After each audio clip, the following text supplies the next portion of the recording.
He's got mad cow disease. Kevin Harlan. He's the other legit. Everybody it gets too good for Minnesota and goes national. They go name brand. Yeah, that happens. Like KG. Not just Minnesota, just... KG goes to Boston. Kevin Harlan goes to fucking CBS and Westwood Radio. Big Poppy goes to Boston. Big Poppy goes to Boston. Or remember, we cut him and he signed he signed a minimum deal. Aaron Hicks goes to New York. Baseball topic there. He was a Bill James find for Boston, so... Aaron Hicks isn't that great. You don't play starting center fielder for the Yankees for... And get a 7-year contract. Yeah, for 8 years. KG and... Okay, well, yeah, that's... You went from KG to Aaron Big Hicks, Poppy, yeah, that's... I'm talking... to fucking Aaron Hicks. have guys that leave Minnesota to become names for themselves elsewhere. That's what I have to work with. Ben Revere. Oh. Not much of one there. Let's talk about Tyus Jones or Terry Rozier or Robin Lopez. Like, what do you want to talk about? Like, only one of those has a Minnesota connection. And you have a Minnesota connection. He's a backup point guard for Memphis. What I'm talking about is Aaron Hicks. He was in Minnesota. Ron Gardner said, I don't like the way that he plays defense. Gets rid of him. Now he's with the New York Yankees and signing a massive extension with the Yankees. You don't play 7 years, $70 million. I wouldn't say is like massive. Yeah, it is for Minnesota fans. Not really. $10 million a year? Yeah, that's big for Minnesota fans. What did Joe Mauer have? Yeah, Shut the fuck up. That was a franchise record-breaking deal. Shut up. You don't play for New York as a starting center fielder for 7 years without actually He's knowing been what hurt you're for doing. most of them, so... I was about to say... Still making money. Playing 7 years with him. Still making money. All right, so is Bobby Bonilla. What's your point? So are you when you dance on my lap. So moving on. Listeners suggest a topic. Our only listeners suggest a topic today. From our only listener. Is a bit that they want us to do. They want us to do a local beer and or spirit tasting / reviews. Sure, let's do it. So they want us to go over to Lakeville Brewing, buy 5, 6, 12, 18 crawlers of Lakeville Brewing and taste them and give our reviews. Sure, we can do that. I was thinking about doing that this summer. Yeah. I was going to bring that up, but that's a good idea. And then doing, like, spirit tastings. I mean, I don't know really any local spirits outside of Lake or Great Up Vodka, Northland Vodka. Oh, there's some. Find some. What was that? Minnesota, like, 213 whiskey or whatever. Yeah. The Minnesota Honey, the Minnesota Maple. Yeah, all that is a Google search. So. Yeah, we'll figure it out. But they want us to do a... local beer and spirit tasting / review on the episode. Sure. So, yeah. I mean, you don't have to twist our arm to fucking get that done. All right. So, science news with James. Science, are you ready? Do you guys believe in aliens? If we're the aliens. Brian, do you believe in aliens? Why not? Well, you better start believing in aliens. In a Fox News interview, this is coming from livescience.com, by the way. From a Fox News interview, Trump's former intelligence director said the sightings are difficult to explain. Ooh, clickbait article here, or headline. Speaking on Fox News, the former Director of National Intelligence, John Ratcliffe, said on Saturday, March 20th, that the sightings are difficult to explain. Ratcliffe, who served under the Trump administration, said he'd hoped to declassify these reports during his tenure, but they will be released by the Pentagon by June 1st of 2021. It is not the first time the military has released strange reports and even videos of UFOs, known in the military parlance as unidentified aerial phenomena, or UAPs. In April 2020, the U.S. Navy released 3 videos appearing to show aircraft flying faster than the speed of sound. And the Senate intelligence reports reveal that the Pentagon is still on the hunt for UFOs. Ooh.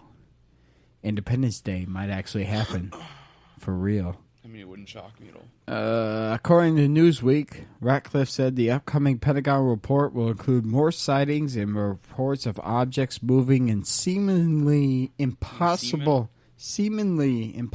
ways, or breaking the speed of sound without a accompanying sonic boom, which, if you believe in physics, is impossible. When you break the speed of sound, there's a sonic boom. Yeah. So I for one, I want to see these videos. June 1st, apparently all these videos from the last couple of years that the Pentagon has collected from U.S. Air Force, U.S. Navy aircraft are going to be released. They're going to be declassified. Sign me up. Let me see them fucking aliens. Yeah, let me see it. Yeah, let me see it. Except I'm sure it's just going to be where everybody talks it down, so... Let me see if I need to call... I'm going to call Will Smith and John Goldblum. Jeff Goldblum, sorry. We had one person literally one listener shout through their... Actually, probably two. Yeah. But Jeff Goldblum and Will Smith, about to call your asses up because on June 1st, I'm about to see videos of aliens. Let's go. I want to fucking see it. I want to see how they break the speed of sound without having a sonic boom. That's literally defying the laws of physics. You break the speed of sound, a sonic boom comes with it.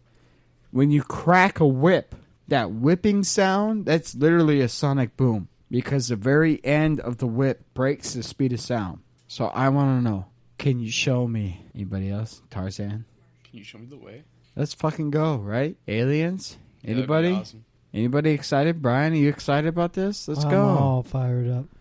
Except they wouldn't change anything because, like, if they exist, they're already around or something, so...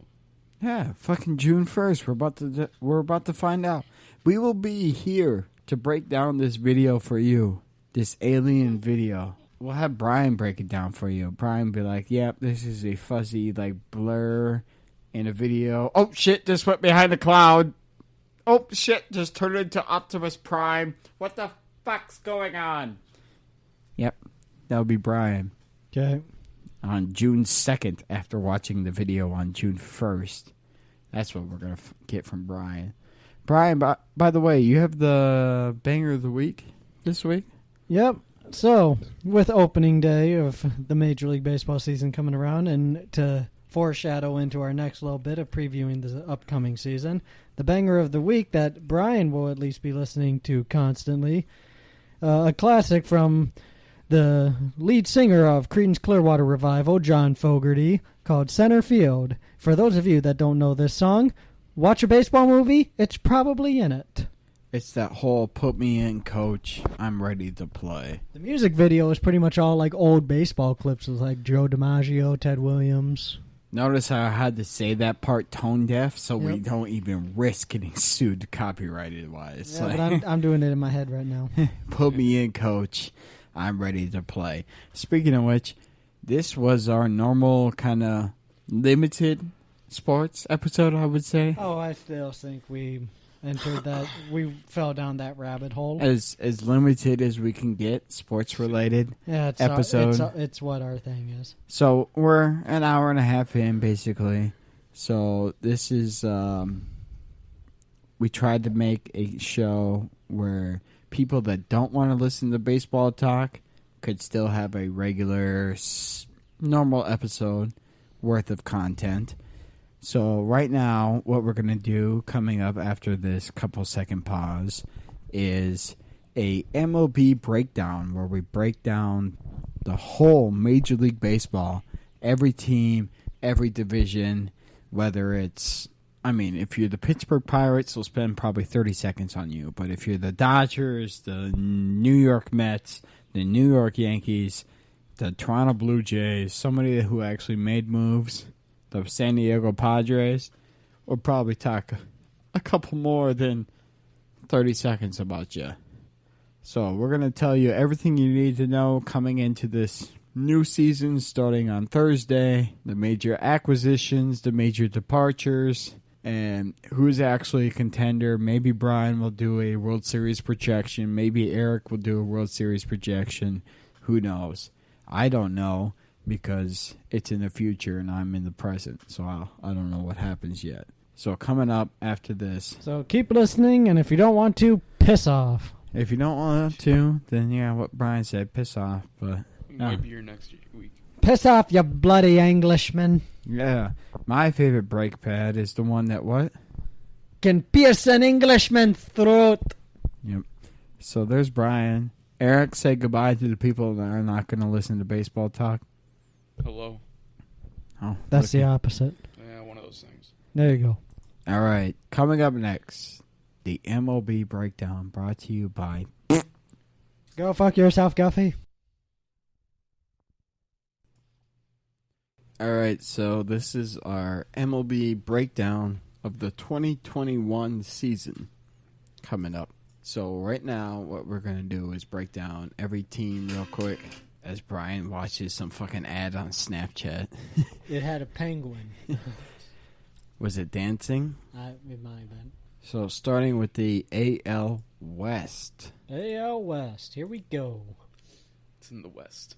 Are you fucking kidding me? I just had No, we're not. It's actually in the West. fucking... This website, Fangraphs, wants to fucking load all of its ads before anything else. Yeah. So, starting with the Houston Astros, by the way. Houston Astros. A very surprising, on their 40-man roster, they have 24 people on their 40-man roster that are homegrown, which is, I would say, probably the best in Major League Baseball, or the most in Major League Baseball. So major transactions was they signed Jake Odorizzi to a 2-year contract on March 6th. They agreed to a 5-year contract with Lance McCullers Jr. Extension right there. So. Yeah, so they're focusing on pitching recently, or extending their pitching recently. They lose George Springer to Toronto. 6 years, $150 million. Bring back Michael Brantley, I believe. Yeah, Michael Brantley came back for 2 years, $32 million. And then a couple other people, doesn't even matter because they were all minor league or low veteran signing deals. So basically what looks like for the Houston Astros, their lineup's going to be Jose Altuve at second, Michael Brantley in left field, Alex Bregman at third base, Carlos Correa at shortstop, Jordan Alvarez at DH, at first base, Yuli Gurriel, yeah. Kyle Tucker in right field, Miles Straw in center field, and Martin Molinado at catcher. Who's the guy that fucking mashes that's a young kid? Alvarez. Yeah, Alvarez. He was that fucking rookie that was just fucking banging. Yep, back in 2019 there. Didn't really play much of 2020, injuries. So out of their 9 batters in their lineup, 3 of them were drafted not by Houston. So Michael Brantley drafted 2005 by Milwaukee. Jordan Alvarez was drafted by the Dodgers in 2016. I believe it was Altuve, Bregman, and Correa are the only home. Well, Gurriel, I guess, but. And then Martin Molinado was drafted by the Angels in 2004. So Altuve, Bregman, Correa, Gurriel, Tucker, Miles Straw, all of them drafted by the Houston Astros. And then you go to their bench. Former Twin Jason Castro, that was actually originally drafted by the Astros as their backup catcher. And then a bunch of who doesn't give a shit players on their bench. And then starting rotation, Zach Greinke, Lance McCullers Jr., Christian Javier, Jose Urquidy. Is that? Urquidy. And then Braden Belloc. Meanwhile, Justin Verlander is on the 60-day injured list. Recovering from the TJ. So we don't know what the hell is going on with him, when he's going to be back. Just because he's on a 60-day list doesn't mean he's going to be back on day 61. It could be the whole season. Doesn't know. And then you got Ryan Presley in the